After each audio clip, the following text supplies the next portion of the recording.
Reserve time. 10 seconds remaining. 5 seconds remaining. Siren.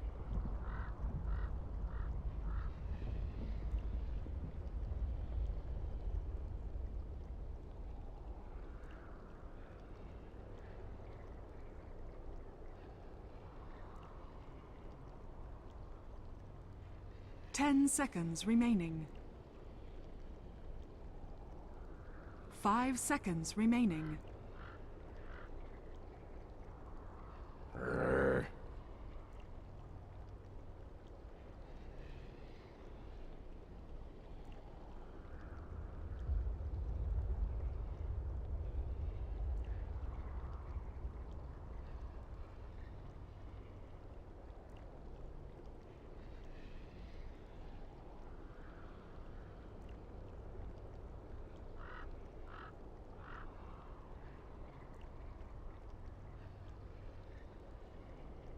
Ten seconds remaining. 5 seconds remaining. Reserve time.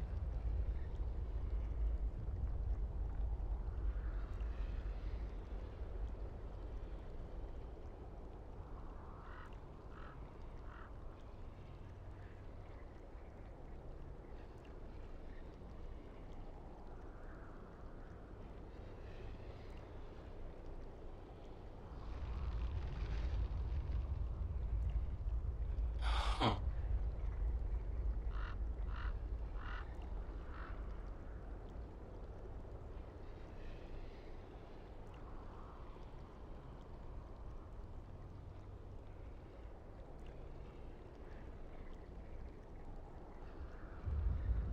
10 seconds remaining.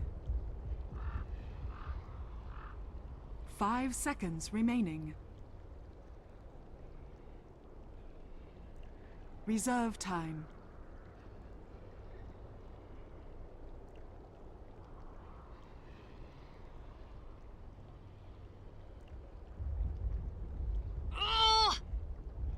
Lena.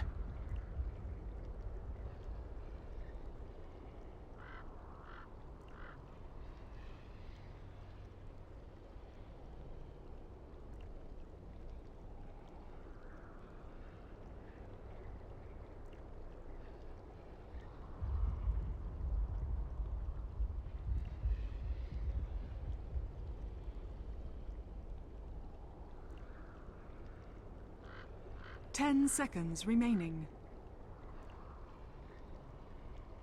5 seconds remaining.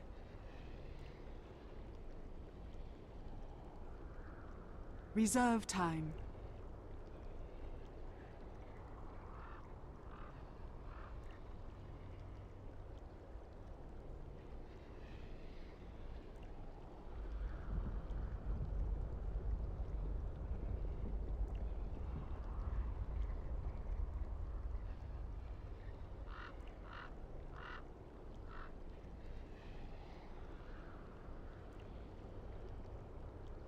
Spirit Breaker.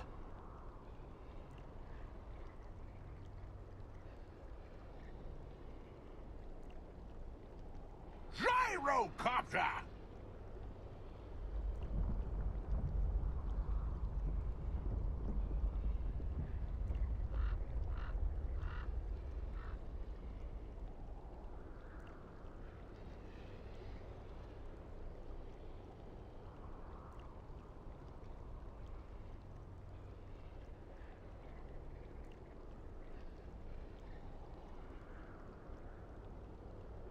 Ten seconds remaining.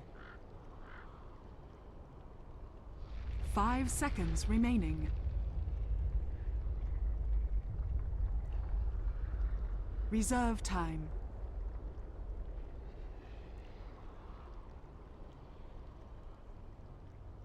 Axe.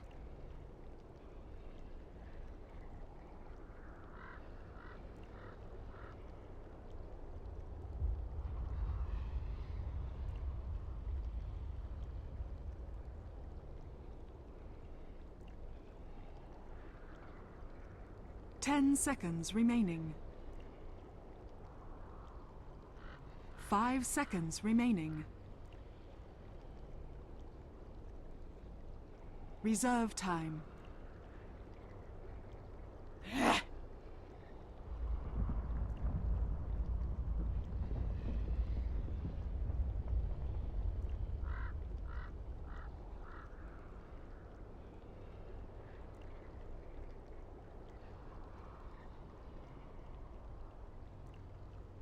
Ten seconds remaining. 5 seconds remaining.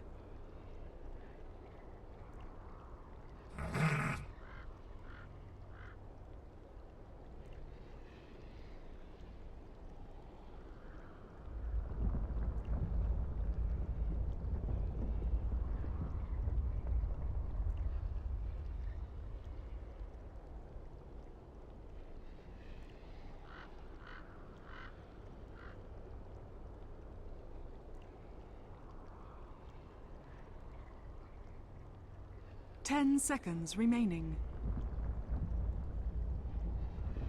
5 seconds remaining. Reserve time.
Earth Shaker.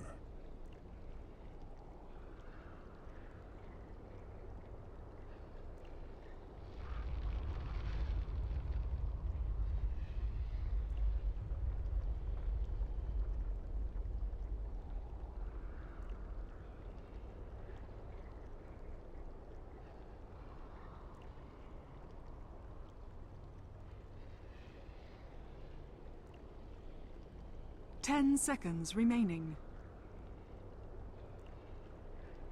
5 seconds remaining.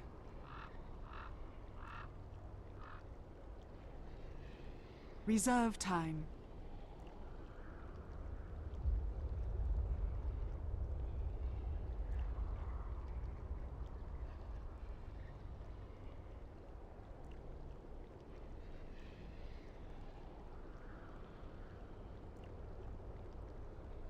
Bat Rider!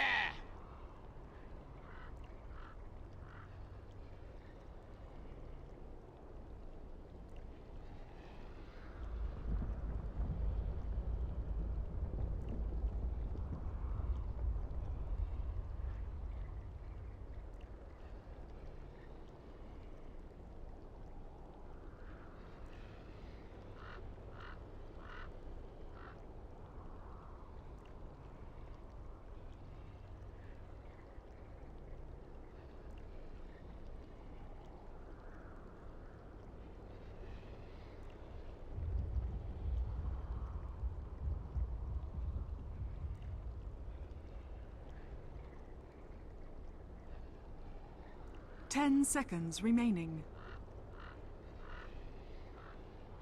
5 seconds remaining.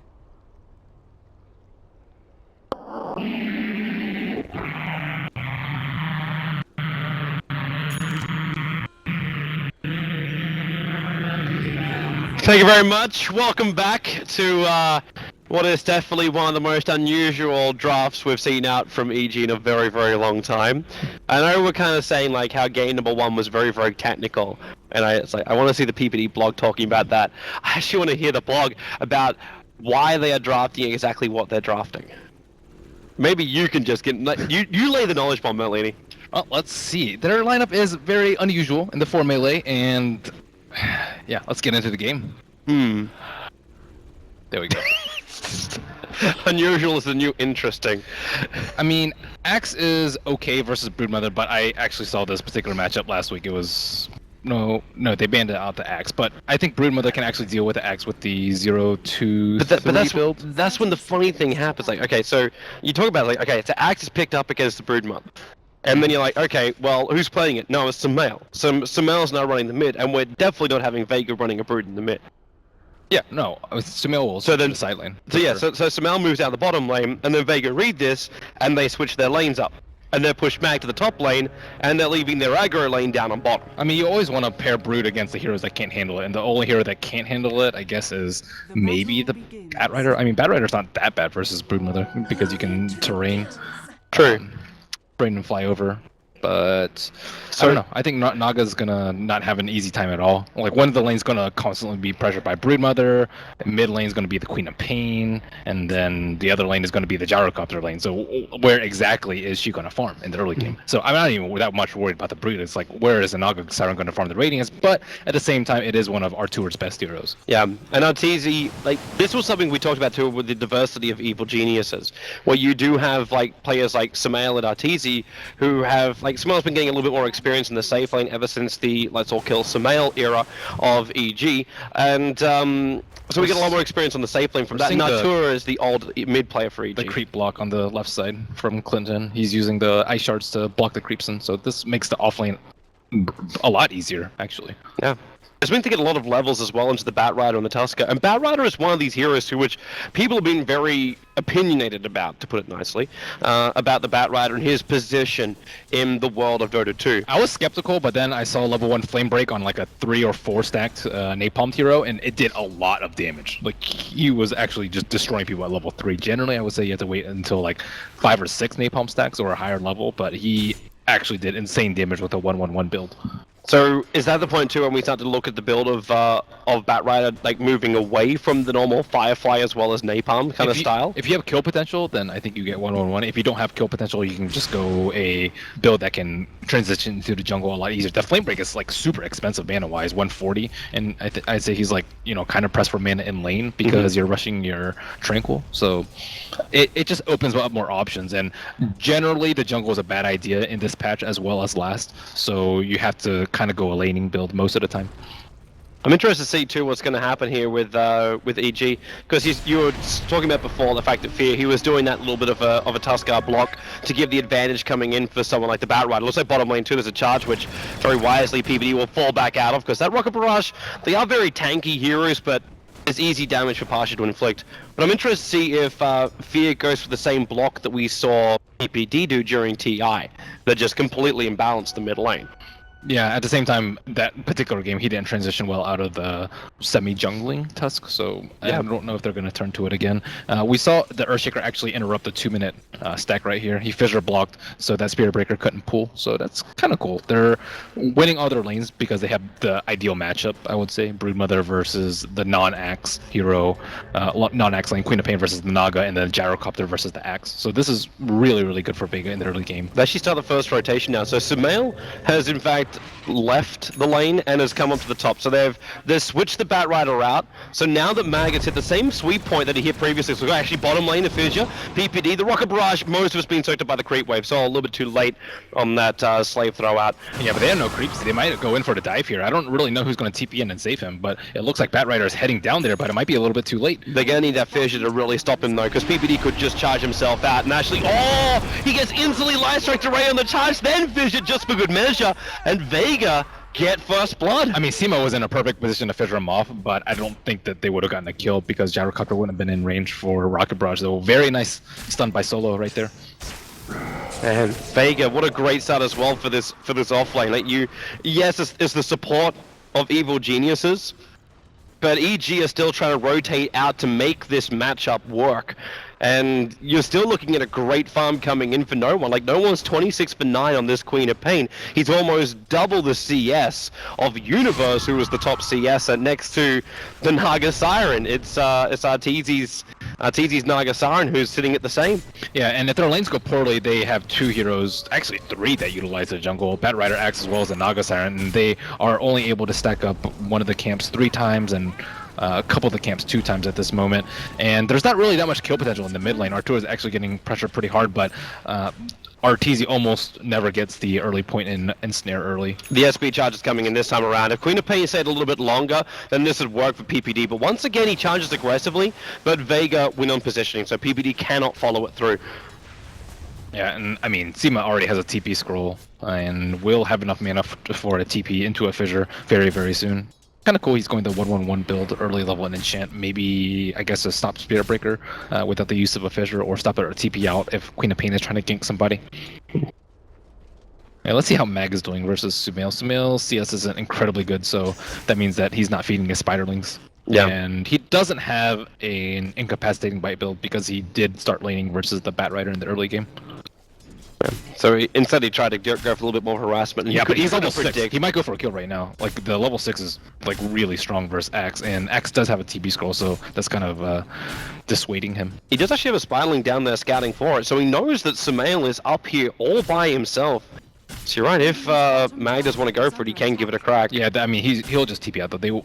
Ideally, you want a Shaker, because then you'll kill him and you'll waste his TP, so he has to walk back the lane afterwards, or jungle, whatever it may be. But even just burning off that TP and forcing Sumail out of the lane isn't really a bad thing. But Sumail's about to hit level 6 by being up on this top, and Vega spending a little bit more time poking around the mid. They're probably looking to see what EG's up to with their whole stack positioning, because Batrider is now farming that up. And this is something which we have to think back. Like, Universe was one of the greatest Batriders from all of America. So I really want to wait and see when he gets his Blink Dagger timing. They have to prioritize him, just like they did with the SK previously. So like top lane Mag getting called up, in fact, from Sumail, and they're going to trigger the dust, but they don't have enough damage to get through him. Or control factors to keep him there, but they do actually bring in rotations from both Sima as well as Solo to this top lane. Yeah, they didn't even need a TP, and looks like they smoked. I'm not sure if that was under vision, but Mag was probably inside the smoke, or inside the web, so maybe it doesn't look like it. And Sima and Solo may be looking for a kill. Sumail does have a TP scroll, but he is very close to the tower. And they can be very confident to take this kill as well, because Pasha, he TPs himself off the bottom lane. When PPD TP'd in, well, hello, Queen of Pain. Or goodbye, I should say, to Arteezy. But on that bottom lane, when PPD TP'd in, he broke the tree line. And that's why instantly Jara realized that, like, they're trying to prepare something on the bottom lane, just backs up, and now they switch their lane. So Mag has come down to the bottom lane as this Broodmother, and he'll try and take over basically the raiding in jungle, and if he can, take out that tier 1 tower while EG are on the hunt. And let's see, no smokes in that lane. Ideally, you want one on the Spirit Breaker, but he is broke. Look at him, 200 gold. I mean, He spent most of his time rotating around and pulling out of charges. Like, there's been no successful ganks from him. And 1 death to his name. And let's see, Universe trying to work on that Blink Dagger, but encounters some Mud Golems. That's no good. But he'll have pretty good timing. 10 minutes, maybe. 9.5, if he gets lucky spawns. I mean, they're pressured in all 3 of their lanes. Sumail looks like he's going to solo die. Dead. By that cooldown, the last rocket, in fact, Sima, kill securing. I don't think Pasha will have too much of a problem with that, because it just brings the Blink Dagger in a little bit earlier. Yeah, this is not looking good. Oh yeah, a solo kill on top, a solo kill in mid. Oh, I guess top kind of wasn't a solo kill, and Mag kind of free to do whatever he wants, and a super underleveled Spirit Breaker who's not going to be able to tank anything. I think he's okay if he's under farm, but to the point where he doesn't have boots 8 minutes in, although he can bite right now, like he's just going to get blown up with all the spray damage from Gyrocopter, from Lina, from Shaker, from Queen of Pain. Yeah. Like until EG get Blink Daggers, I don't really feel like they got much to work with. What are you going to be using? Snowball to initiate? Like, you'll be coming into all of that from Vega that you were just mentioning. Yeah, so you need that Blink Dagger on Sumail, you need that Blink Dagger over on the Batrider, so they can start making plays. But even once they have the Blink Dagger, is that enough? There's no luxury with with their positioning. Like, all their heroes have to get really close. Like Snowball. Oh, Mag's actually giving this a shot right now. Yeah, he's going to get charged up. and just back it out. It's just a little bit of chip love into Sumail. Yeah. How do you really initiate though without lining up for AoE spells? I really don't see it coming out from EG's lineup. Yeah. Like normally it would be like you actually look at the combination, which I don't want to say Vega have, but the hero like Lina, like you lasso back into Light Strike Array, Laguna Blade, you get the quick pick, and then you can move on to something else. That was always the thing of Batrider. You flash farm to then set up for someone else to get the kill. But who was that someone else in EG? Yeah, I would understand if they had like a melee hero like Ember Spirit who, you know, can do damage from range. But it's from EG's lineup, most of them have to be like super up close, even a ranged hero like Batrider. And here we go, smoke. Yeah, Vega are actually going to initiate into EG. They want to stop this jungling, but the Blink Dagger is there for Universe. Yeah, but So if the timing is right, like Naga Siren, you get fissured, the cooldown's gonna come, there's no point in Song of the Siren, that Rocket Barrage connects everything on them, but Sumail moves over, they find Solo, the Blink, the lasso, charge on the way, Sumail's gonna get the double core, locking in Pasha, they get the Culling Blade moving back, but the Sonic Wave's just too strong. Peabody again has to pull himself out of this charge. You've still got Universe fighting this one up, he's got a lot of sticky nade bombs, and now in comes your Snowball, it's gonna be Fear in here, trying to beat into Seema, and they actually go for double heroes. Seema's gonna get bashed back by PPD, so he's gonna find himself a kill here, and it will be a bit of a trade-off as PPD TP's out. It will be in time. But you've got Fear just trapped in the middle of nowhere. No TP. He's got Snowball. He's actually going up the Queen of Pain. With the shards, there's no blink for 1 second. The charge is on its way, but how far away is he? He's coming from base. And Fear, he's locked inside the river. They can't get the perfects around, but the Rocket Barrage will still do the damage. And do they pull out of the charge? He's gonna have to anyway. That Queen of Pain's a long way away. yeah, she is deceptively tanky. I mean, look at her items right now. It's only 10 minutes in, and she has 1,000 gold on top of having 1,200 HP. And Fear thought he could take him down, but Fear was only, I think, level 5 at the time, and Yep. just not enough damage to handle her. And then you find yourself now in a 4-on-2 trade-off in favor of Vega Squadron, heavily in favor. Like, their advantage is already gone beyond 4,000 net worth and 2,000 experience. Yeah, I think a lot of it comes down to the guesswork with the lanes, though. Like, can they actually pair Brood in a favorable matchup? And this game and last game, they guessed correctly. And it seems like a small deal, but you want to start to force the opponent to be you know, TPing around and under leveled, and then when Axe actually matches up versus the Brood has a lot more farm as well as like 1.5 level advantage, which swings it definitely in Brood's favor. So now we're looking at Vega in a fantastic position, and EG in a lineup which is now starting to get these Blink Daggers. So we get a Blink over on the Batrider and a Blink over on the Axe. You have Song of the Siren up for Arteezy, but he doesn't really have much presence beyond that. And level 6 has arrived now for Fear. So you got Walrus Punch available, and the Spirit Breaker has now the Strike. So EG, they've hit all their ultimates, they smoke up, but the first time they do it underneath a dire Observer Ward. That little guy right there was the one that was able to scatter it all out. So Radiant's top tower you've already is lost your under bottom tower. Mag backs up, because he understands they smoked up for him. And Vega will in fact smoke up on the top lane, probably waiting for EG to come and defend this, and then they're gonna pounce. Yeah, they I think I expected a smoke top, or else they wouldn't be in this positioning. They want Gyro baited out, and then he just dropped all the damage on top of them, and then all the AoE comes in, and they would, I think, actually get team wiped unless the Naga Siren Sleep comes in, but Naga Siren's not with them.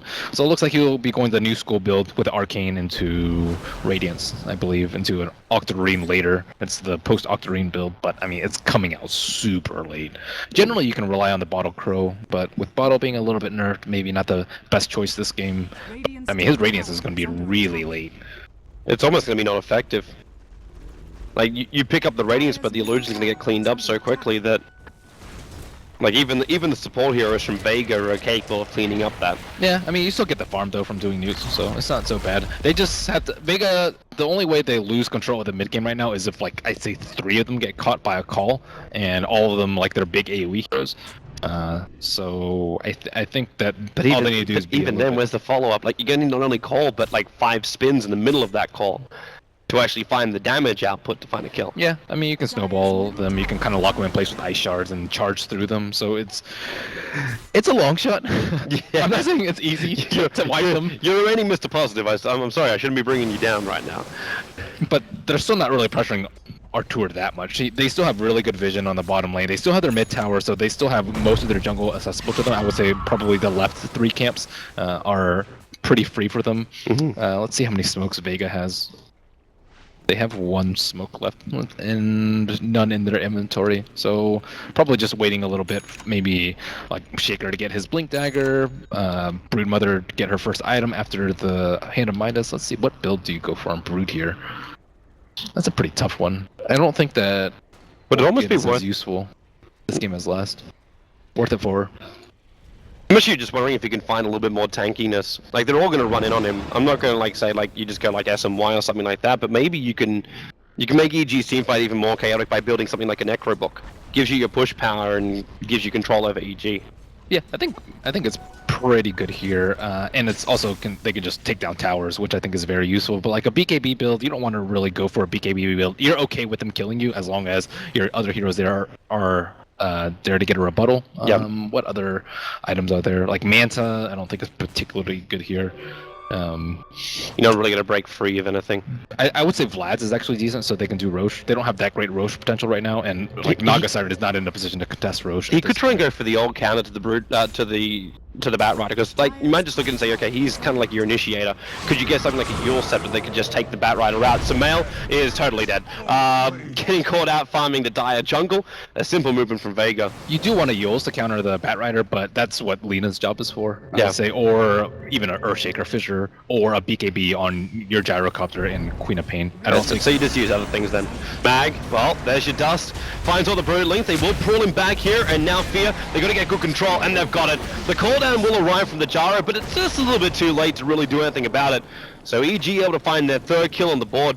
Yeah, he's still not really sure what to go because charge is a slight problem for him. Generally, like versus like a Bat Rider, you might get a Blink Dagger, or sorry, not a Blink Dagger, a Manta style. If he does you just Manta and run away. And on top of that, you have like illusions that might make him lasso, because you can't like wait. Oh, let me attack this illusion and see if it's a illusion. or You have not. to make a decision. Yeah, so I think without the Spirit Breaker, it'd be a good build. With the Spirit Breaker, though, he's gonna have to get a BKB at some point. I'm just not sure when. I would say Vlad's into Roche and then transitioning. He's after gonna that is need fine. life. No one's already finished up a full Aghanim Scepter 16 minutes into this game. This Queen of Pain's gonna be pumping out level 2 Sonic Waves every fight. So they're still relying on Artur to carry this late game. Radiant status 2200 of like 2. So It's taking it's time. getting there. But Vega's actually not inflicting as much damage as I thought they would early on. Like the Broodmother, yeah, they're definitely finding farm, and economically they're inflicting a lot. Like it's still a 5,000 gold advantage, but the experience is only like 2.5, and you've only lost 2 tier 1 towers for EG. So it's not as damaging as it Oh, could just smoke be from both teams, for actually. EG. Yeah, this is EG trying to find Pasha farming himself up inside the jungle, and his positioning is perfect. He's going to break the smoke and instantly get the information. Sumail, oh, they go for the battle hunger, and there's that blink, and then drag him back with the lasso, but a 4-man fissure from Seema, buy space for Pasha. They all snowball in. They really wanted that Gyro dead, and then the charge over the Echo Slam, canceling the charge from the Spirit Breaker. The Earthshaker fighting inside the fire until no one arrives. A huge Sonic Wave, getting himself a double kill. The Light Strike Array, it's going to be more than that. The Spirit Breaker's popping a triple kill for no one. He had an amazing game 1, and he may have just put a nail in the coffin of EG here in game 2. Yeah, that's the problem. You kill a very high priority hero, granted Gyrocopter, and Pasha was in a fantastic position to pop that smoke. Ideally, you'd have a vision up that high ground so you don't miss the blink, but they had a blink in blindly. But that's the thing. You kill one hero, they likely get their AoE spell off, and then everyone else just dies. That was only with Echo and I think Queen and Dragon Slave. So once they get like BKB on Gyro or like a blink on Earthshaker, that sort of initiation is going to be very difficult without BKBs of their own. And this is brutal for EG now. So, well, it's just going to be a real hard time. We can actually look at just how hard it was. You commit everything you've got to ensure this, and then the huge space made by Seema. You snowball in. There's no way out. You have to try and fight it. And Seema with the Echo Slam as well. PPD has basically been a non-factor. Oh, 4-man quad ulti. Oh man. And his teammate bought him all the space. Like, it's the Queen of Pain. She is the ultimate KS'er. Still, their win condition is Naga Siren getting big, and she has 3,900 gold, so Rollick, and then Radiance probably, 21 minutes? That's not such a bad time. It's not bad. Can it win the split push, though? Like, that is the question. So let's actually look at it. So we break it down. How do EG win this game? Look at Mag's items. Yeah, Mag is actually building a Radiance of his own. I mean, I think they're Unless he's thinking Abyssal Blade, which is highly unlikely. Vega's, I think, is control Roche, get Gyro like just massive to the point where if he gets lassoed, you don't really care. If he gets like lasso charged into Nether Strike, into Walrus Punch, he still lives. That's what you want to do. And Queen of Pain getting a BKB at some point, and of course Lena getting a Yules to deal with the Bat Rider. So all these items on all their heroes, but at the same time they don't really have that much farm on everyone. Seema still pretty far away from Blink. Solo only one component of his Yule Scepter, so these cores are taking up most of the farm because they haven't transitioned into many towers at all. You're right. You really need to have that Blink Dagger over on Seema if you're gonna properly try and take this fight. Then again, Seema also proved during the last one, it's not always necessary. Yeah, I don't know if this lead is big enough. It's only 7,500 versus a Naga who's closing in on Radiance. Blink, lasso, the charge is coming in over on Pasha, and that is going to be followed up by Samel. A perfect call, and the Shubeta Culling blade him down, but in comes no one, the Sonic Wave. They've already lost the axe, and PPD will try and run himself out of this one. The Shaz making some space, they have another stun, they have to commit Echo Slam, and it'll be enough. Queen of Pain, again, more kills, 704 on no one. He's got half of the kills that Vega have managed to claim, and he's looking for more. The Shadow Strike into the Tusker, who jumped into the tree line. He does have Snowball, but he's got no vision, so they're Song of the Siren, but the Fisher, Tusker, he can't walk out. Fear is actually, no, is there a gap? No, there's not. He snowballs, no one knows this. He blinks himself up to force Fear to come closer towards Vega. You might punch him, but she'll punch her straight back. That is now 15-6, and no one, 804, 124 CS. It's the dream. Well, Nay took out the bottom tower and finishes Radiance. They still get the gyro kill though, so not the end of the world. So Mag with the Radiance, it's hard to transition out of the Radiance, I suppose. Like, you're not going to be able to split push as effectively as a Naga because you don't have illusions on command. But with the newly buffed Manta, it's probably decent for him. And no Song of the Siren, so no chance of them contesting this Roshan. Yeah. I mean, we generally against a Bat Rider, you're pretty scared, but with no Song of the Siren, with Vega being probably close to 10,000 gold ahead right now, it's not really that big of an issue. So Earthshaker has kind of foregone the brown boot Blink Rush. I think it would have been okay for him to actually go for the Blink at this juncture, especially with the Roshan gold, but deciding that the Arcane is a little bit better. And Radiance is like a very old school build, and Mag's been playing Dota for a long time, and you can draw from like the Yasha build, the Orchid build, the BKB Rush, the Necro. There's so many builds for Broodmother, and deciding that it's probably going to be a rather slow game, I would say, going like the pure farming Midas Radiance. Yep. Because he'll have all the time in the world to build into his next big item. So if he does want to go for like what we were talking about, the more of a pushing kind of style, because Vega still need to find a way to end this game. Yeah. Like, do you really want to, like, it's not a fun experience coming up into EG's base when you can get locked in by shards. You can get lassoed underneath tier 4 towers. You can get Song of the Siren, the buybacks will just control you up. You've got Spirit Breaker charges, blink calls. All these kind of things could cause you real problems when you're also fighting into a disadvantaged position. I think the secret to a lot of team success in the most recent patches is having the right timing for the high ground push, and I think Vega has kind of found that right balance of farm versus pushing at the right time. And Broodmother, I think going for a different build this game exemplifies that. With the Orchid, to gain more map control, you can't really get that much map control versus Naga Siren, so you kind of have to counter a farm with more farm. And this way she can transition way better out of the dominant laning phase into a man fight phase. Looks like Seema's going to get scouted out. He was up here with no one. Just one Naga illusion. The Radiance Burn's going to do the work. We could actually be looking like Miracle-style Dota right now, where you just have Arteezy finding so much farm, so much split. PPD is this rogue element up inside the dire tree line on the top lane at the moment. But he might have to challenge himself down to bottom lane because the Firefly starts, they trigger the dust, but Universe too far away from Mag, and Pasha just triggers the face boost. He wants to try and chase after that Bat Rider, but he doesn't find the opportunity, so both teams will end up backing out. And looks like Pasha's going a straight tank build with the SNY and the BKB. This is the build that you go for if you're really scared of dying, like Bat Rider initiation into Nether Strike and all this stuff that can just burst you down from 100 to 0 without the help of a Glimmer Cape. I think generally like a HOD build top lane. Here comes that charge at the moment. They go into the Nether Strike. That blink daggering Tusker is Fear on his way, and all he has to do is just jump himself up and then just go for the punch. But he'll snowball in, and that's an instant kill over on Seema, while inside the Radiant jungle. Solo puts his Yor Scepter to work and catches out the Naga Siren with the Laguna Blade to ensure the kill on Arteezy. Yeah, no, they might actually get some damage on that bottom tower. Gyro is kind of in a position to attack it, but do you really want to get lasted in the base? Is under attack. Great. Yeah.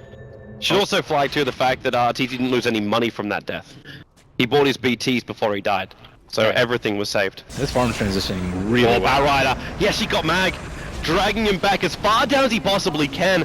He doesn't have any real sticky napalm stacks on him, only one. In fact, Sumel's going to get caught out as well by Pasha and Solo. For 2 minutes before the Aegis gets reclaimed.